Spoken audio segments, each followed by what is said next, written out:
That just saves you a lot of time instead of manually going through and deleting all the extra spaces that articles have in them. You can also do it this way, copy, paste special, and then as you paste it into the document, there's a little clipboard thing in the bottom if you're using Word. If you click on that, you can select to keep the text only. So, searching terms. This is a basic research principle. You need to start broad and then work your way down. If you are starting with narrow terms, chances are you don't have the full information you need to write a really outstanding brief on the topic. So if you wanted to research Russia, Russia and NATO expansion is a much better search topic than Dear Google, what will Russia's response to Georgia joining NATO be? Just because that's long and honestly you'd never want to ask Google Dear anything. Mm-hmm.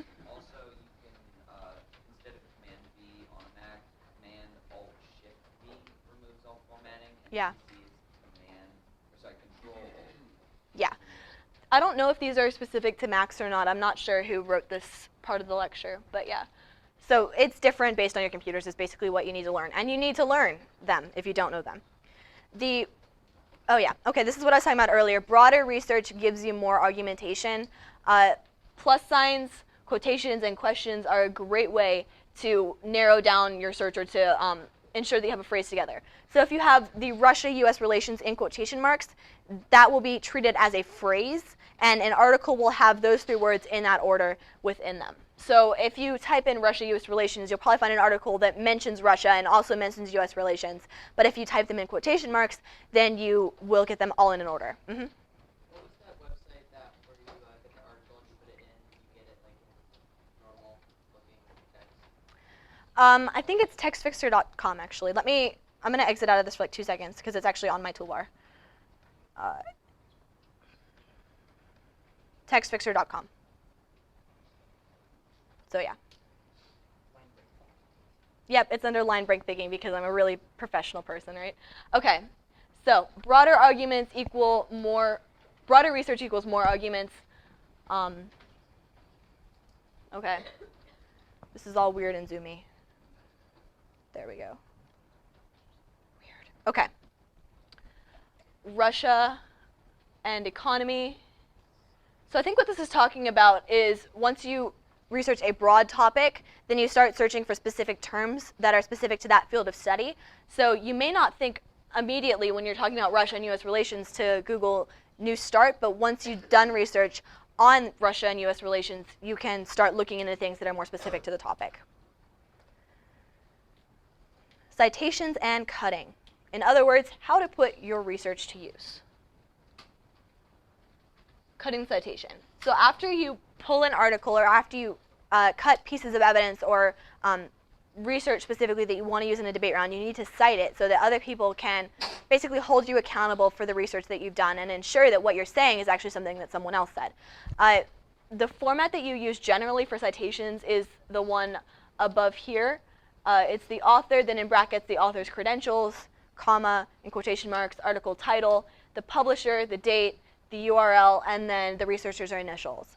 That's the most important part. I've found the researcher's initials that most people disclude or don't include. Because if you are trading briefs, which a lot of people will do, you need to know who to go to if you have problems with a specific piece of evidence. Always, always, always include your initials at the end of a piece of evidence that you cut because it is crucial that people understand that you are responsible for the way that evidence is treated.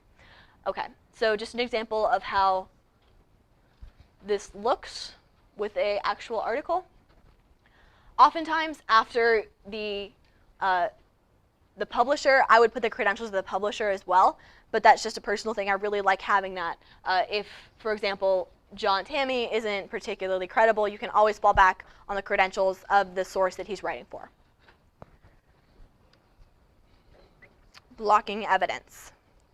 This is what to do if you are finding a citation, or if you're trying to find a citation and you can't actually find all the pieces of the citation that you need. So if an article has no date, Google the article title, and if that doesn't return a result that's different than the original document that you're looking at that has a date on it, then just do the last modified date. If you can't find that, then do the access date, particularly if you're talking about a government website. The copyright date also works, but you need to specify you're talking about the copyright date, not necessarily the date it was written. Mm-hmm. The access date is the date that you access the evidence.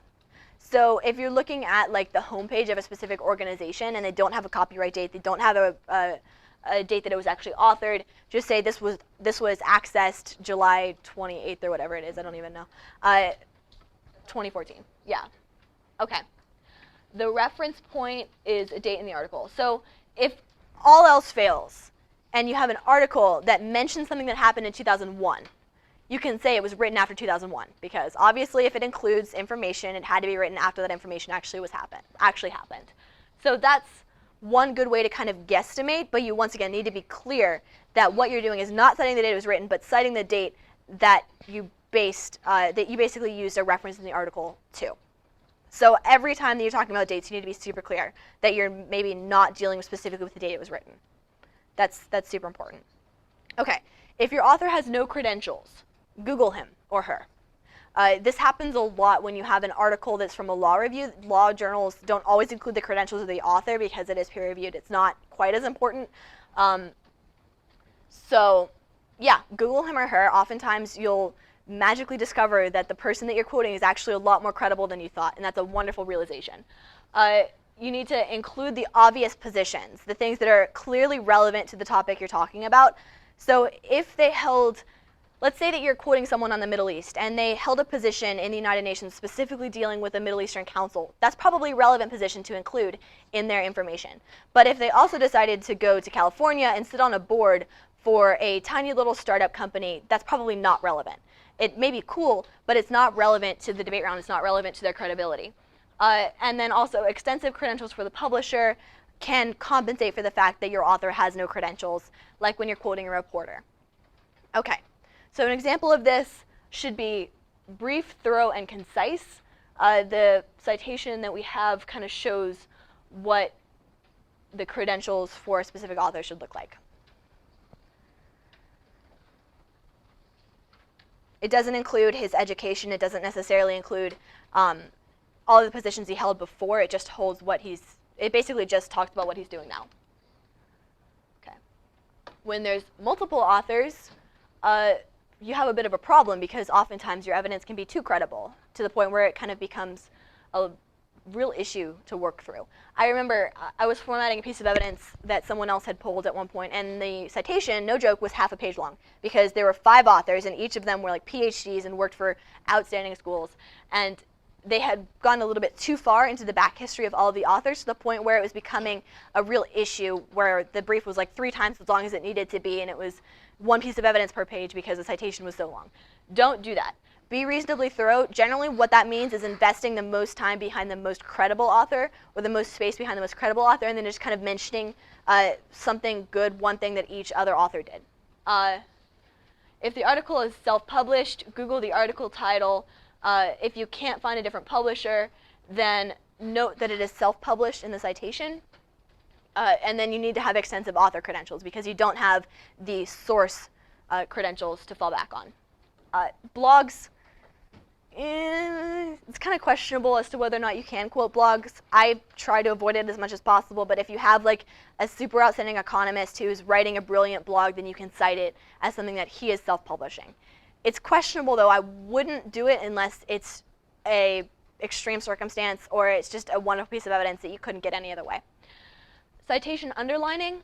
The goal of citation underlining is to preserve all of the relevant information for the round. Yeah, standard, what you'll generally do when you're underlining a citation for what to read is you'll underline the author, the brief credentials.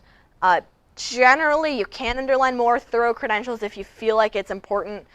Generally underline the article title, though most people don't read it in debate rounds. The publisher, date, and the URL, and the researcher's initials. Not entirely sure what was happening here. But yeah, what you want to read in a debate round is the title of the article generally, the date, the author, and the author's credentials. Mm-hmm. I've noticed that in debates sometimes you get a lot of really long URLs, so Google shortened URLs are really helpful.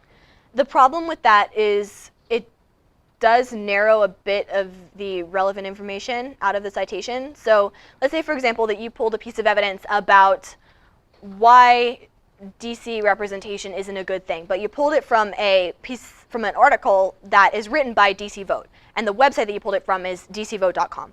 dcvote.com is an advocacy organization for DC.